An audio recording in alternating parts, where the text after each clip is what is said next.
we've said for the last 11 years, and Summer's been my partner throughout it all, we can't have sustainability without equity. So what I'm going to share today is a little bit of making that point clear by showing the opposite. That we, through unsustainability, we breed inequity. When we have things like landfills, contaminated sites, those things that nobody wants in their backyard, those are not only things that are unsustainable. They're part of a system of waste where resources go from cradle to grave, and natural resources are always getting used, consumed, and put into landfills. Or waste is rendered toxic and it becomes contaminated on sites. That's where certain neighborhoods are built. And that's where a lot of folks feel the brunt of that system. And that's something that is not only unsustainable, but it creates the system of inequity. And the same is true when we have broken infrastructure, like Flint, Michigan, and their water system, and the inability to not only get on top of that issue, but they're so behind the ball that the city itself is just perpetuating a system of inequity. And in bad stormwater management, and I know New Orleans is a classic example of a design of stormwater management that couldn't handle its reality. And that created a moment where we had to make quick decisions, and it perpetuated a system of inequity. And I'm trying to say we don't have to look so far. PPS found lead in its pipes a few years ago. We passed a bond measure. We're addressing it. Some of the projects that we're doing now through PPS, some of the projects Mortensen just showed on the wall today.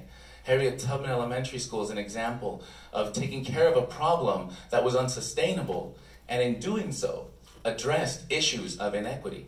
Because now that school is not only new, but there's new attention on those children. There's new energy in that space. That's all part of the things we do when we work on unsustainability. The same is true when we're talking about inequity. Inequity happens too, and inequity creates unsustainability. So the vice versa is true. When we have things like redlining, when we have things like internment camps, those things are not only systems of inequity, they're unsustainable. We all know that the things happening on the border right now are things that are just a ticking time bomb. That needs to change. Whatever's happening over there, we know is not the right answer, is not the end of that conversation, and that needs to change. That's unsustainable. We know that. We have to figure out what happens next. And so when I say these things are interrelated, I really mean they're interrelated. And environmental design, how your sidewalks are, how the streets are in front of your street, how the park is in your neighborhood, all of that tells you something. It tells you, are you the one that is important to me, or are you the one that I forgot? Those things come together. So to all of you in this room, to OAME, to the message that we've been giving, to those working on sustainability work, to those working on equity work, thank you. Those things not only help address a system of inequity, they also help address a system of unsustainability, and vice versa.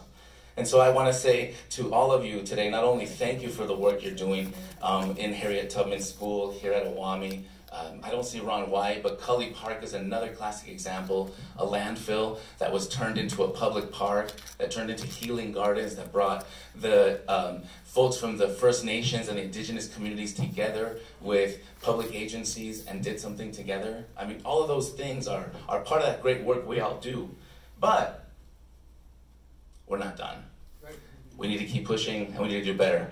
I want to thank you. Again, kudos, and language access is important, so bienvenidos y gracias por venir todos. Notice that Michael did not miss a beat when I went into Spanish. This is what I'm talking about how inequity and sustainability work together. I want to appreciate it. Thank you for your time. Thanks a lot, Sam.